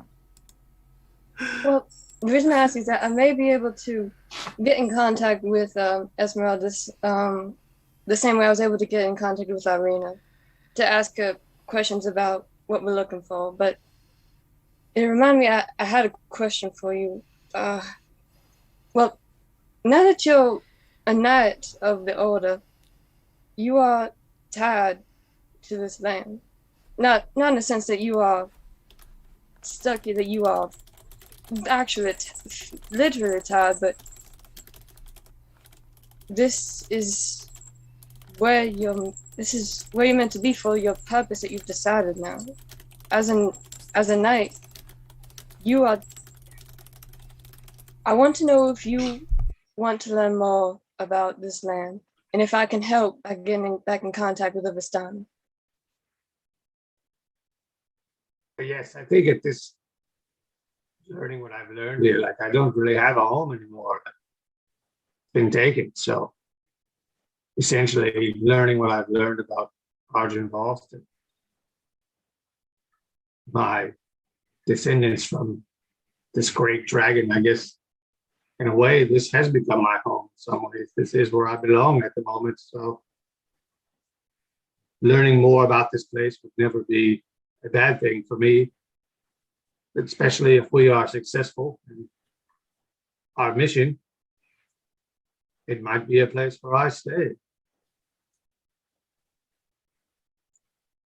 And I'm far from an architect, so I don't think I could quite help in literally rebuilding the order in the sense of Argynvost, but all of us are willing to help you rebuild what was taken from you. That is where my mind is at the moment. This sense of purpose I have been given, it's changed from the day that I remember the travesty that happened as a young dragon, the times I spent in the, I guess, bowels of slavery in the gladiator arenas, being pitted against my own mentor who took his own life to save me from having to fight him. Coming to this place, and discovering who I really am and what happened to my people all those years ago. It's changed me in a way that is undescribable. So I will gladly die here in Barovia, or I will succeed in getting rid of Strahd, one of the two. But this is my path, and I appreciate you being there to help and assist, because I will need it. But in terms of living here, and this is where I belong, and this is the place I will be.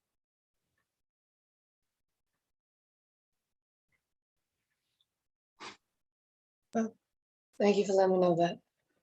And welcome, Tim. But if you want the sash to contact the Vistani person, I don't want to say anything that's going to offend, then yes, you go ahead and you contact. It ain't gonna be issues with me if they hear you. I just ain't holding them back. Let's try not to create any more powerful enemies. I feel like we've got enough right now in our collective.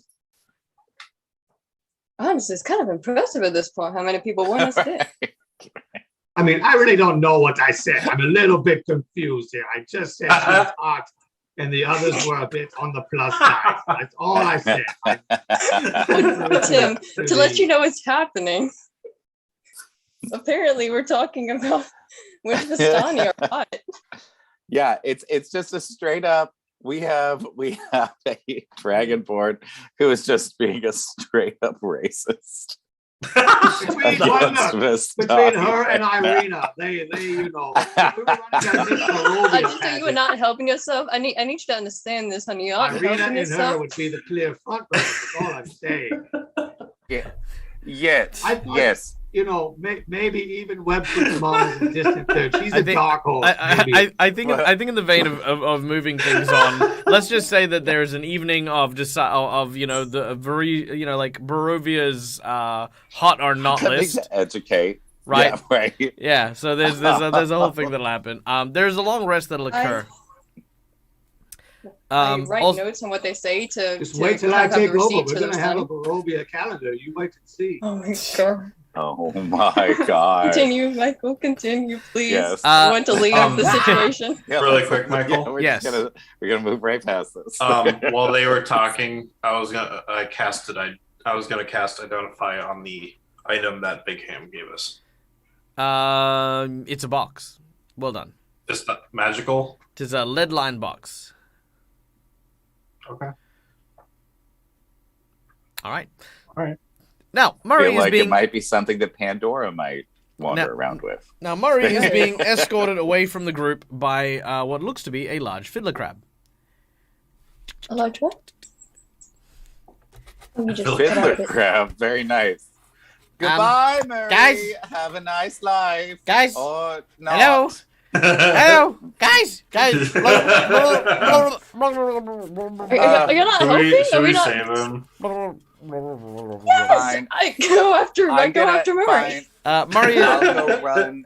all right. I'm gonna run and kick the crab in the balls. You run up and you kick the crab. Now the crab has made it somewhat to the river, so I need you to make me an athletics check to like basically kick with enough force to get Murray out of the water. Oh my god, athletics. Okay. All right, let's do it. We'll do it. Hi, Bandicoot. Oh, I did not make that check. As you're I like, did oh not. no, Murray. Into the drink. Murray, that's so sad. I can't. Somebody help me. All right. Yeah, Murray's like, you son of a. Were we not helping too, or were we just kind of? You can help. Yeah, you can help too. That was just what Absilis did. Okay. Then I do try to help. Let's see. I don't know if this would work, but the harmless tremors that thaumaturgy causes, could that at least like bounce the crowd a bit so that it's not as easy to hold on to Murray, or is it just like too? Oh, he's kind of dug into his skull and is like just using his legs to drag him around. Ooh. Oh, it's like Murray has legs now. Murray has legs. That's good. That's right. Yes, How do you I will ride my do- steed to victory. Are you enjoying that animal crab handling. butt in your face? Better than- No, I'm not gonna tell you.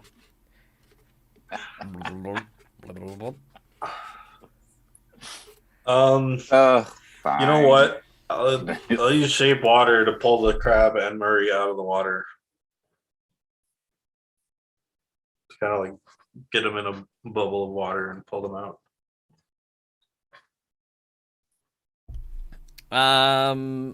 All right. Very well. With very little effort, you begin to cast your magics, and as it does, Murray gets pulled out, and he goes, "Oh, my legs." Well, there's still. I took the crab with him. Oh no!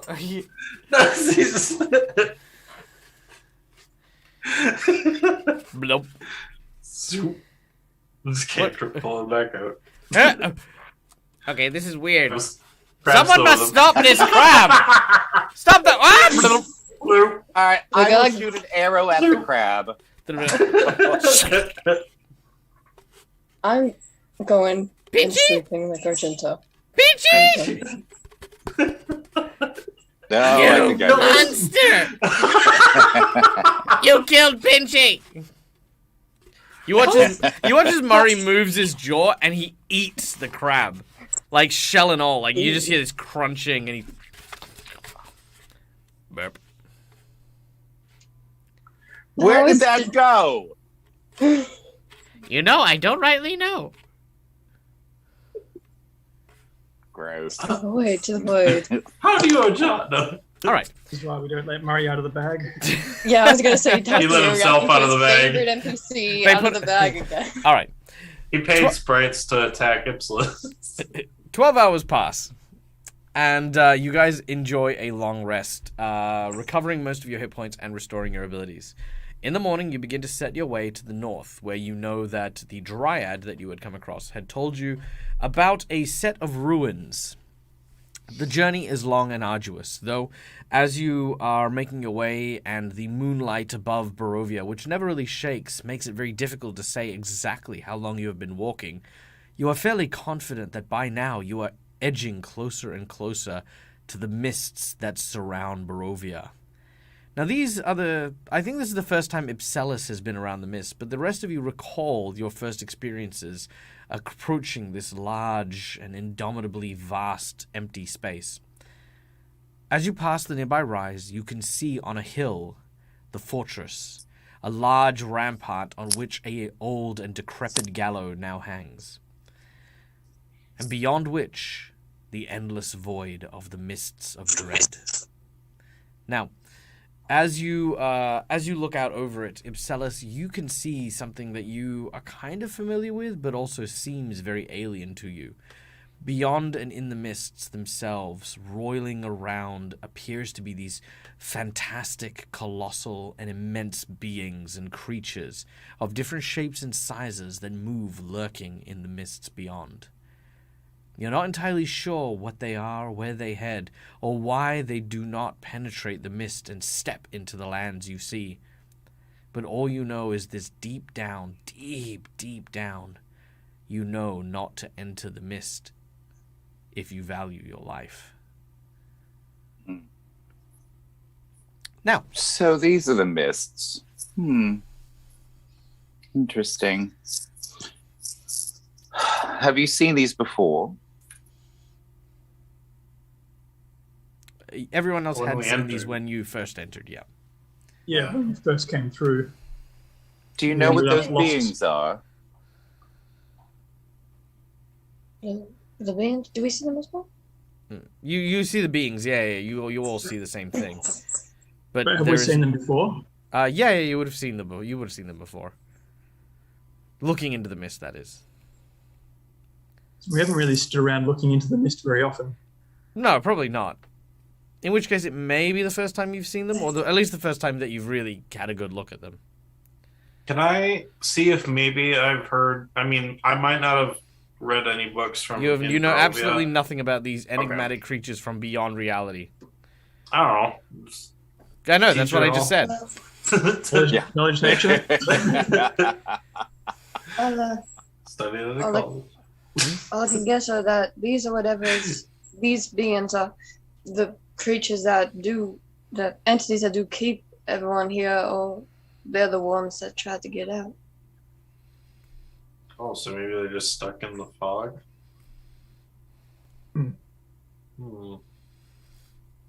This did you not come through the mist? How did you get here? Not rightly sure. Didn't you say you came from one of the levels of Avernus, or what was it? I forgot what you said. I do come from the Nine Hells. Yes. Maybe you got here straight from there. Like maybe there's a portal here that leads there. You came in through that? I'm not actually sure. Well, that's just a guess. Well, the domains of dread, I think, as far as I know, it's not nearly as difficult to get in as it is to get out. So how did you get here? I'm honestly, Dag, I'm having trouble remembering right now. No, I think you're doing great. Are you talking to the fog?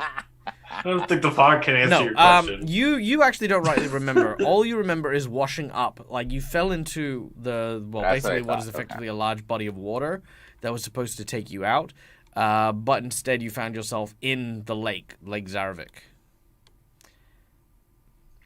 Now, Yes. so yeah. Full circle. Now, as you are talking, you are making your way towards the large fortress further up ahead.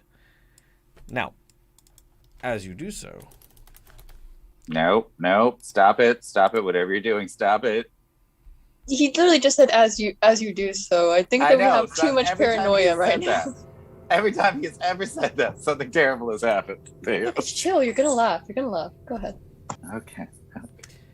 as you do so, Oh, you know what? I'm so tempted to say that every $7 donation, Ipselis gets kicked in the balls by a leprechaun. I'm not going to. I'm not going to though. That's too much. Rude. All right. So, as you make your way down and along the path, you eventually rise up to the large rampart. Now, pouring out of the rocks and the stones appears to be this bright, caustic green fluid that seems to like basically just pour out of the seems to just pour out of the walls everywhere and just sort of drips into the surrounds. You see that there are two ways to enter. One is through the side of the building, and one is through up and around a spiral staircase leading higher.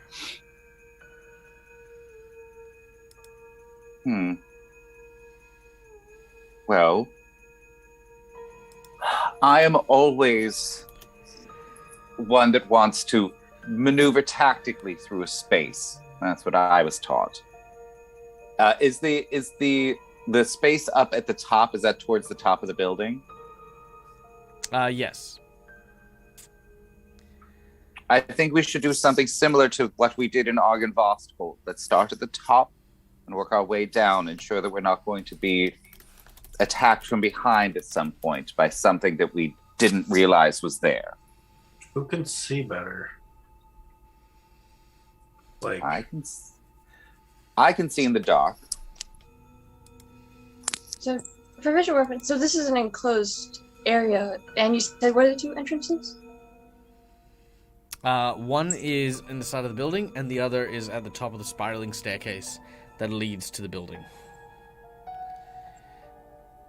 Okay, then if we have the time, because it does take 10 minutes, could I use clairvoyance? Sure. Right, and she's gonna send me. On to wait 10 minutes. Yeah. Okay. Okay. And then she's gonna be casting this spell. Which direction are we thinking first? I can kind of get us a insight on what it's looking like. Which direction do we want to head?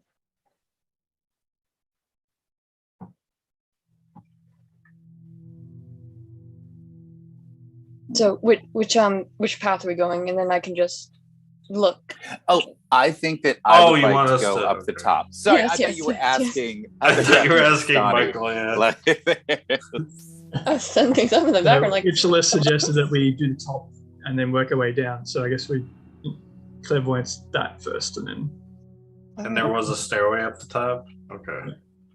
Then I can go with the top of the staircase. I kind of just set it all up, and then I'm trying to use sight because you can use your two-sided hearing. I'm going to look at whatever is around the top of the staircase.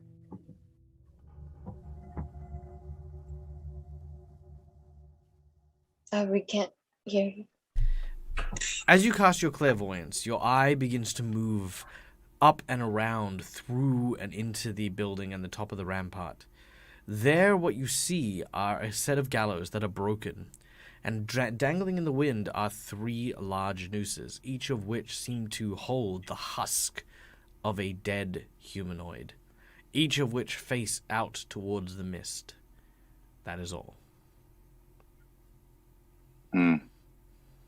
I don't trust it, but I think if we are careful, we might be able to, at the very least, get these poor souls down. We have not had the best of luck with nooses, but at least that seems that's up there. That's why Argento will go first. As you get closer, you hear something coming from below. Run. You hear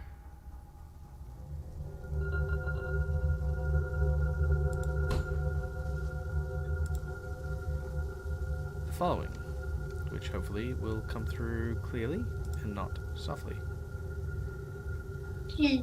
No. Here we go. Oh, someone's working. Oh dear. Perhaps you Sounds should like look below clanging. first. Damn it. I suppose we'll have to go and take care of whatever that is. If they finish whatever cursed weapon they've got going, they'll be that much more difficult to destroy, I suppose. All right, so you guys wish to head downwards? Is that where the sound Yeah. appears to be coming from, mostly? It is. All right. You head downwards. I'm gonna ready my bow in case there's anything going on there. Ready to just take some things out. Nice. All right. As you head down into the dark, well, I say dark. As you head down, you notice that the darkness is penetrated by what looks to be that glowing green light yet again. I would like to use my favorite enemy skill to do a survival check to see if there's any tracks or anything like that. And if this is a fiend, I get advantage on it. You do not see any tracks leading down this way. Alright, let's just share this map for everyone real quick. Alright. The chambers beneath seem to dissolve, almost as if the actual foundations of the castle have been broken and eroded. There ahead of you, you see a terrifying sight. The skull of an incredibly, impossibly large dragon. With acid bubbling and brewing from its jaws. Set into its lower jaw is what appears to be a large anvil, upon which you can see a gnarled and twisted blade. It glows with a green light, an evil and ominous light. And standing... Ipsilis me likey. And standing over the forge, you see this creature.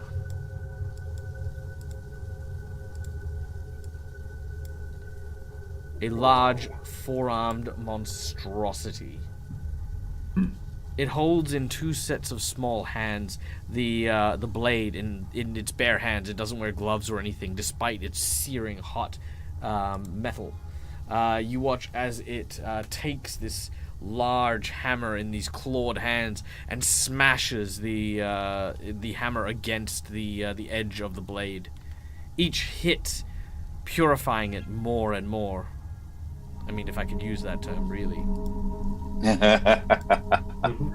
Defiling it more and more. Yeah. It's... Defiling. Can I please do an intelligence check to see if I know anything about this creature? You may make me a religion check if you would like, sir. A religion check. Ooh, and is it a fiend of some kind? It is a fiend. I get advantage on that, so I'll take it on my religion check, which is not great. Okay. Nice. Okay, 15. That's pretty good. I might know something. All right. Just your father. No, I'm just kidding. Right. Daddy! You look at this creature and you know that it is a demon. To what specific demon you're not entirely sure, but you know that these creatures cannot be trusted. They spout lies and are full of chaos and anarchy, and sow dissent wherever they come. Thinking back on it, while of course it is commonplace for like devils and angels to do battle, the one thing that they are united over is the death of demons. For they are pure and unbridled chaos and evil, embodied in the form of monsters. And as you step forward,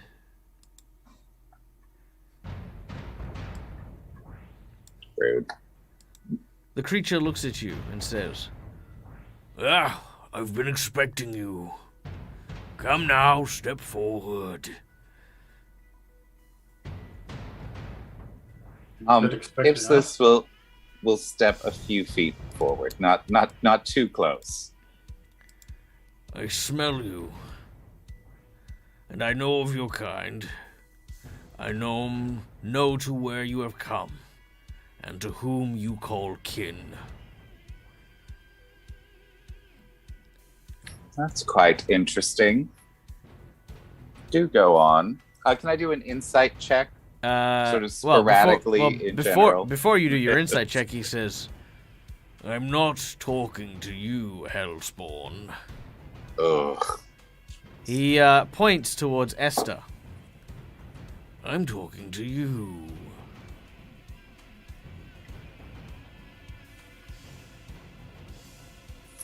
Apparently, a tiny wizard has silenced you. No, I was trying to move my character, but I couldn't to get closer. Sorry about that. All right. Oh, yeah, sorry. My apologies. No worries. I was There you like, go. come closer. We There you can't, sir. We There you can't go. move. Yes. Yes, come close. Step up. Stay a while and listen. Stay away. All right. What is this? Wow. What is this you speak of, sir?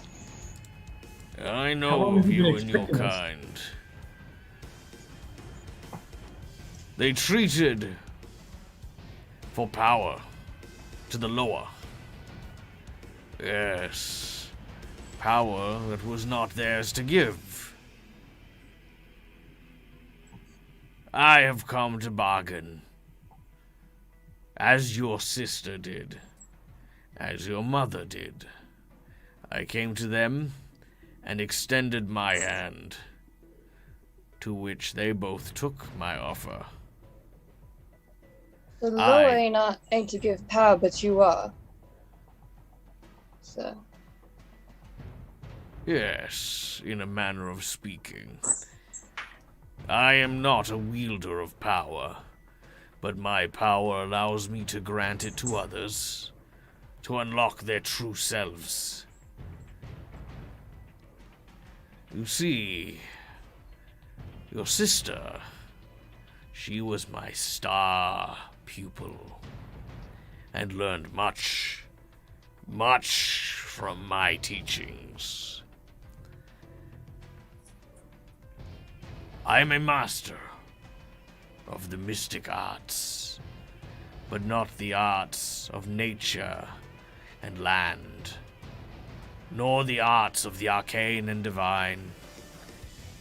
The magic I wield is the void between, the spaces of the darkest abyss. To look through fate is to look beyond the darkness, and to come out unscarred. As I taught your sister, I can teach you.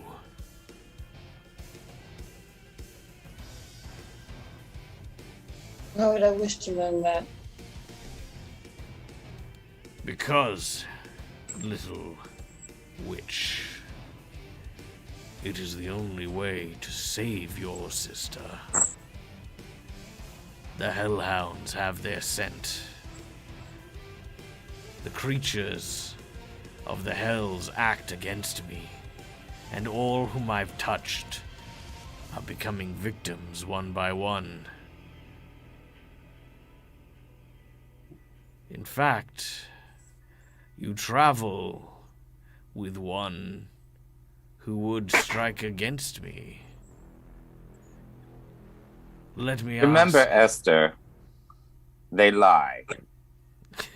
Always. I lie. Why don't you tell them about why you're really here? Servant of the Nafrenchi.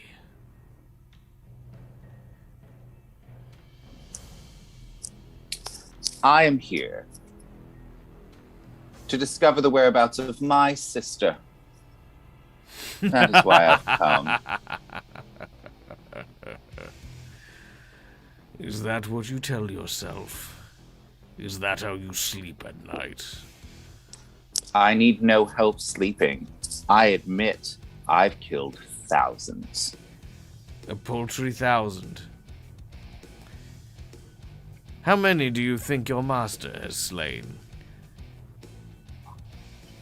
far more than you ever could, child of chaos. You have no concept of how to decimate so many at once. You have no conception of what organized evil can do in the universe. Organized evil. Your lashings about are childish and petty at best. I see that perhaps I've touched a soft spot. Then let me ask you but one simple question. Do you truly think your master let you go? I am not nearly so naive as to believe he doesn't have plans within plans within plans. Oh, trust me. I know of your master, and he is jealous.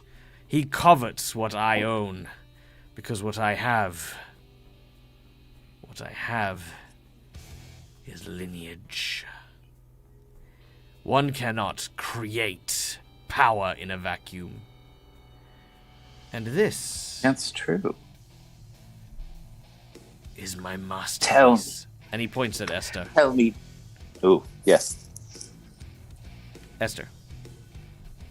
Oh, did you want me to wait 1 second? No, I said, yeah, he's pointing at you. He is calling you his masterpiece. Master has been forged. I've been for it. You say that power cannot be made from nothing, yet you speak of the void as your purview. The void is a tempest. A wave that crashes and spirals, twists and bends until the body itself breaks. And you and your siblings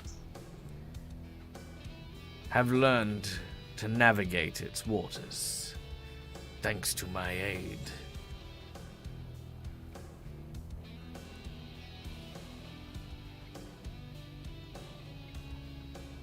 I have heard many people tell me what powers they can give me, what they can teach me. I've learned to listen. It's important to do so. But for now, I think that's over.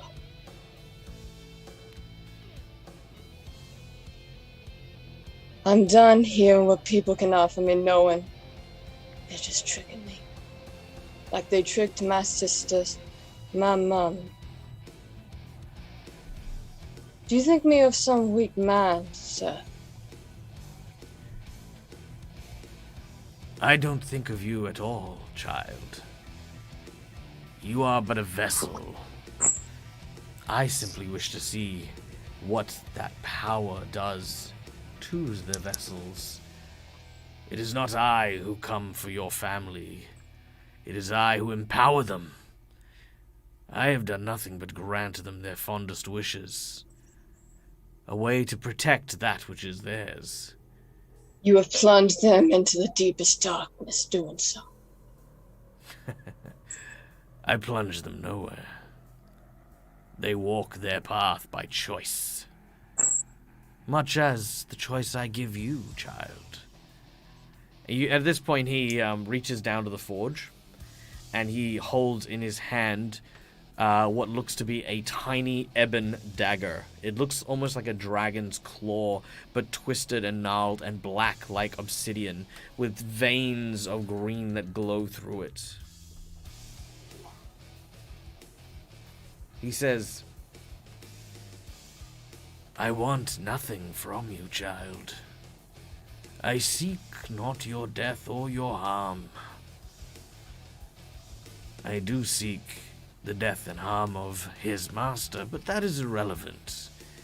Only because his master is who is attacking your family and hindering what I am doing. But ultimately, I do not bear you ill will, child. And he steps forward. He steps into the acid, and you can sort of hear the sizzling as he steps his feet into the water. He says, as with your mother and with your sister, I am simply here to present a gift.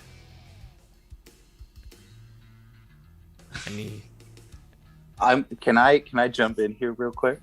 Now that he's mentioned my master. Oh yeah. Tell me, do you have a way to defeat my master?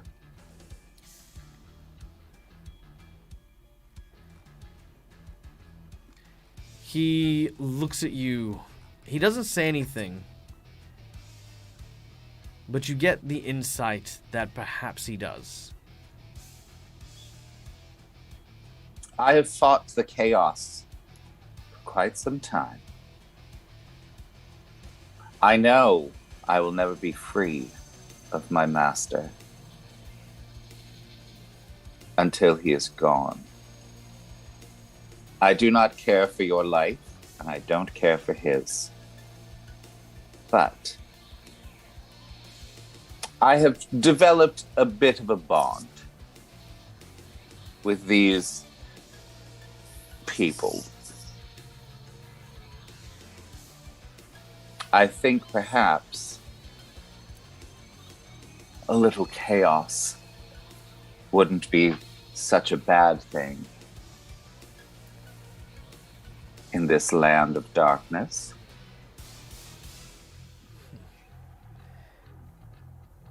He looks to you, and he regards your words. He remembers your words towards, what's the word? Ostracizing him and his kind for the chaos and for not being lawful. He sees those cracks, those telltale cracks that appear in those who are hungry for power. But his attention is fixed. He turns and speaks to Esther, not with aggression or with glowing red eyes, but with almost a tenderness with the smaller of his arms as he holds out the dagger. As you can see, there are many, many who would do things for this power. And it is yours to decide. Embrace it, destroy it, cast it out, or bequeath it to another.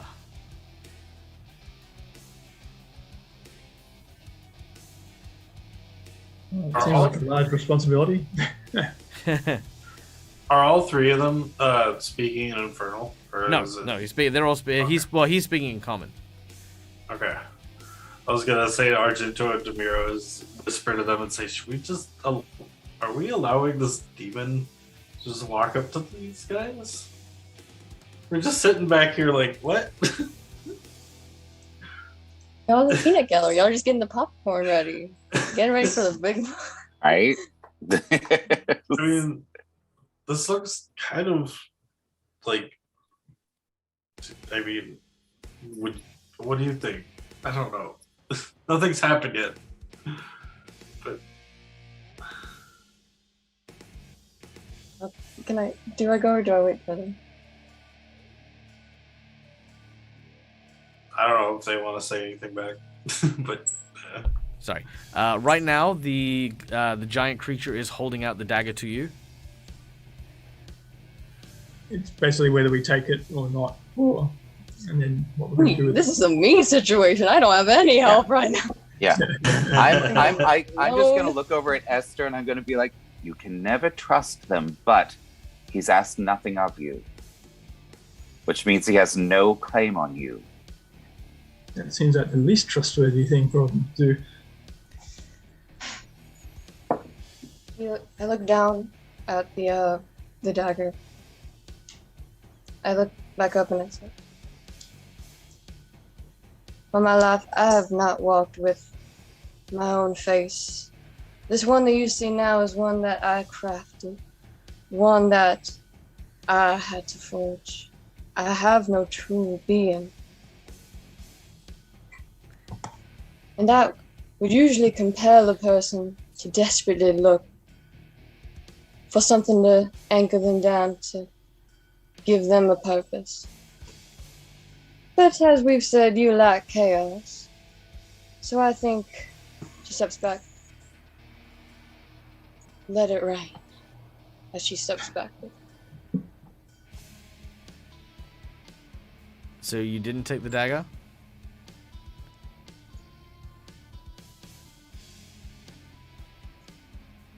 Sorry, to be clear, you did not take the dagger. I did not take the Okay. Are you saying I didn't not take the dagger or I did not Question. take the dagger? The dagger is in the Glabrazu's hand. The dagger is not in my possession. All right. The insight Ooh, bonus. insight. We have an insight bonus from Odd Bandicoot. All right. The insight you have here is that this creature has a ton of power. You're not sure of its name. You're not even sure if this is its true form. As it takes the dagger, it then looks towards Ipselis, and it says, "So, it seems that the answer is given. The toll is struck. And you seek a means to kill your master and break your shackles. Well, I have news for you, child. Your master is with you. He is with you always. And if you wish to kill him, you must start by cutting out your own heart." And you watch as he drops the dagger into the acid. The acid begins to bubble and boil. And as it does, you watch as the dragon's bones begin to shift and transform, growing and extending. As he begins to throw his head back.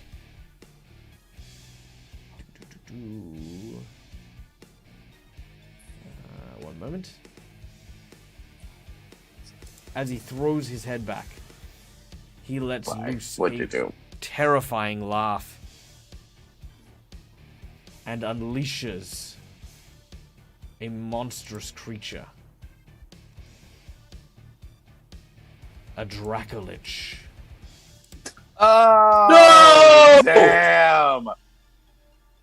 Oh no! That's unacceptable. I get to see this thing a second time. Oh no! Oh my god. Oh crap! Very rude. Well- And with that, the Dracolich raises its head. It's kind of still pouring out with acid from its eyes and jaws and the like. And as it does, it lets loose a terrifying roar. Barovia threat number 4? And with that, we're going to end today's session. No! No, ain't no way. All right. Yes, thank you very much, everyone. Just to check, there's definitely no brain in this, right? Yeah, no brain, no nothing. This comes courtesy of our boss buff. Originally this was a skeleton dragon. However, Malakisa, thank you so much for the donation, has now turned this from a skeleton dragon to a Dracolich. This is what was ripped out of the Elderbrand dragon before it was an Elderbrand dragon. This is a Maybe. skeleton. Maybe. There's a whole story here. Although it's not a blue dragon, it's supposed to be a black dragon. But you know, we'll play with some liberties and stuff like that. But thank you very much, Nice. everyone. We're gonna do a very, very quick round of favorite moments. We're gonna start with Demiro because Demiro was Hey. just here. Hey, Ed, favorite moment. Another boss. Yay! Hooray! And of course, we will be hitting Tim up next week and finding out what's happening because Tim is moving to Los Angeles. Woo! The big city. Hollywood. You excited? Yeah, so it's yeah. I don't even know how you start fighting skull and dragon. Yeah, that's a whole other thing.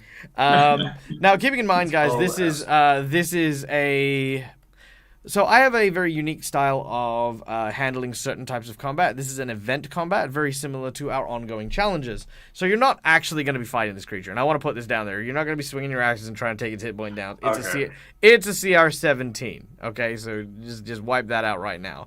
But there are going to be a series of challenges and events that are going to lead to either its defeat or your escape during the course of this. Any point in time in which you manage to fail these ongoing challenges, that'll be what'll determine success or failure. So just so you know, I'm not so mean as to just throw a massive boss against you. I mean, we found an older brain dragon, so I think. Yeah. All right. And then I guess outside the boss, I quite enjoyed Esther's dagger attempts. Do you take the dagger? Do I take the dagger? Yes. Do you take the dagger? That was purely me not knowing what you were saying. I don't have the dagger. Did I take the dagger? I was purely confused by what you were saying. I was like, no, I don't have the dagger. Why do you keep asking if I have the dagger? Well, no, because you said you stepped back, but you never explicitly said I leave the dagger behind.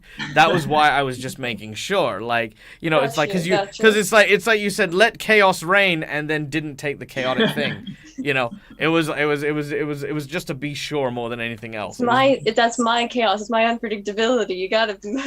Yeah, I got there in the end. It took me a while, okay? I'm not smart, okay? I mean, next week you'll come back and she'll grab the dagger and stab Don't you dare say that. And then go, no, Michael, you aren't allowed to say that. Smart. Nice. Okie dokie. Esther, favorite moment?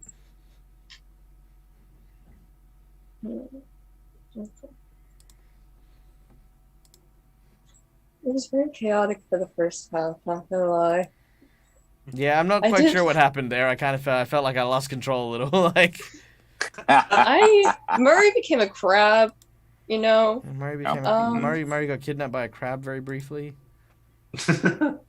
I did like talking with Argento and understanding what he thinks about his situation as a knight. That was really cool. I thought that was very rad. Like getting some insight into Argento as a like this is why I'm a paladin and this is what I've been after ever since this period of time. It's been absolutely amazing getting to see that evolve, and I love that culmination of that too. So that was really cool. Argento, memorable moment for today? I always like the I wouldn't call them important, but just the NPCs that don't really play a major role. So Ike and Sam was I really like that dude. He's it's just funny when these things sort of pop up, like when Murray pops up, although he can be annoying sometimes. Yeah. He can be. He definitely can be. I just like when these little strange things sort of pop up, you know, the red hat and this little leprechaun guy. He's it was quite funny. Yeah. just comes up, kicks him in the balls. So he just comes and steals them, but like instead of collecting a bounty, he just takes the money. And only from Ipsilis, like he didn't even try to take anyone else's money. Right. Nah, he didn't. He just like I'm gonna get this guy, and then boom. Yeah. And I burnt two jinx points on that one. I burnt one jinx point. I burnt one jinx point on my stealth roll, and then I burnt another one on the actual attack roll because the stealth roll was like a 9, and I was like, nah, I need to get at least 16. Oh my God. So then I got high enough, and then I rolled a nat 1 on his attack, and I was like, nope, and then I burnt the second, and re-rolled it, and yeah, that's where that second hit got it. Didn't you use a jinx point for the failure that he did on the moment the stasis thing I was doing? Oh yeah, maybe I did for that one. But yeah. But yeah, no, he was hilarious, and I do love little NPCs like that as well. I think they fill out the world a little bit and make it fun. I definitely the Argento antics where he was like waking up and he's like, "What's going on?" Like like waking up during all this. It's like, I'm trying to sleep. Come on. That was hilarious. I love it. Like it was very what's the word? It was very like Like, I've had enough of this. I'm going to bed now, and you're making a lot of noise, and I need some sleep. I didn't even know what was going on. That was the best part. But I'm on full hit points. I don't need this rest. I'm just taking it because I'm done with your shit. Just it was very Argento and very cool. I like that. Ibselis, memorable moment. I definitely.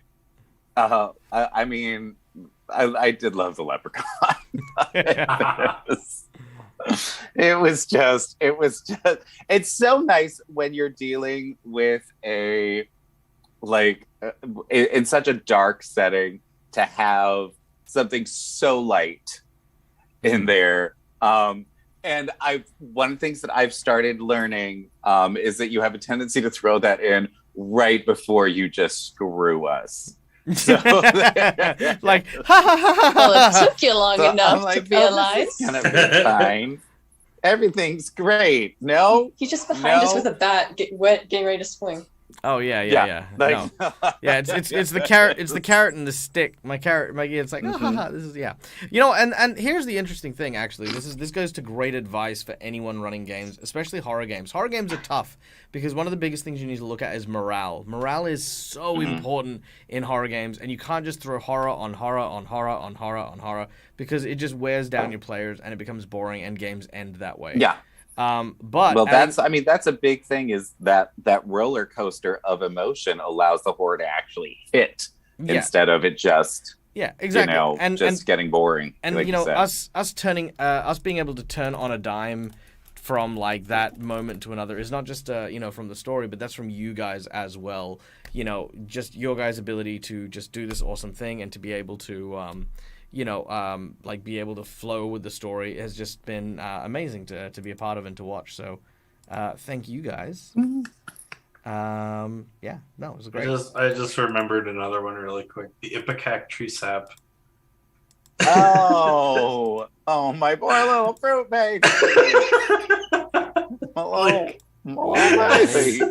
They drank poison. They did.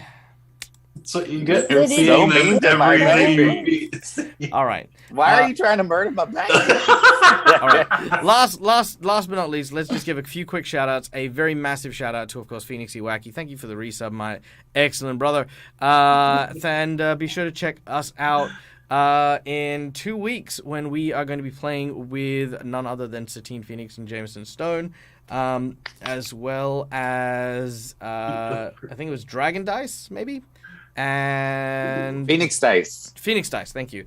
And Jason Charles Miller. So this is going to be a freaking awesome table where I get to play a tiny little owl with a giant ass gun. Am I playing with you as well? Are you there as well? Are you on that table? No, I'm there. No, but I'm there with Dread. 2 days beforehand. That's not my game. This is my plug. Quiet, you. Oh. No. Oh man, amazing. Okay. Oh, that's okay. Well, look, the Maliki said the VOD's going to be up in a second anyway. So yeah. Go check out that.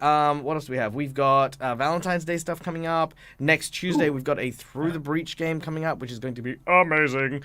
And last but not least, we are going to be back with Rise of the Rune Lords over the coming Sundays, so be sure to check that out because we are going into a very special epic adventure for the next book, so definitely check that out as well. Thank you to my wonderful players. We would like to also say another bon voyage to Tim. We hope that you have a safe and wonderful journey, and yes, we will see you guys next time. Now, we are going to go and raid. Who are we going to go and raid? Let us raid. Guys, let's go raid Nomadic. I love Nomadic. Oh, yeah. He is amazing, right? Gnome is like one of the most vibrant, cheerful, and amazingly fun characters that I've ever gotten to meet. Oh my god, sorry, I've got Stream Elements has just caught up. Thank you so much for everyone who is freaking starting a hype train now. Unfortunately today I can't stick around, but thank you, Ire, thank you, Tamior, Play Nerd Ally, Tasfriel. Wow, there's so many people. Oh my god. Thank you to Avarian, to Tasriel for the 9 bits from earlier. Guys, amazing. Wow, thank you so much. You guys, a little earlier. That'd be nice, but I have to leave now. I feel terrible. But guys, we will be back on, what day is it? Wednesday? We'll be back on Friday for more Ruby Phoenix with, of course, this guy, that Neil guy. We're going to catch him again. And till next time, guys, as always, from us to you, game hard or die trying. Goodbye, everyone. Bye.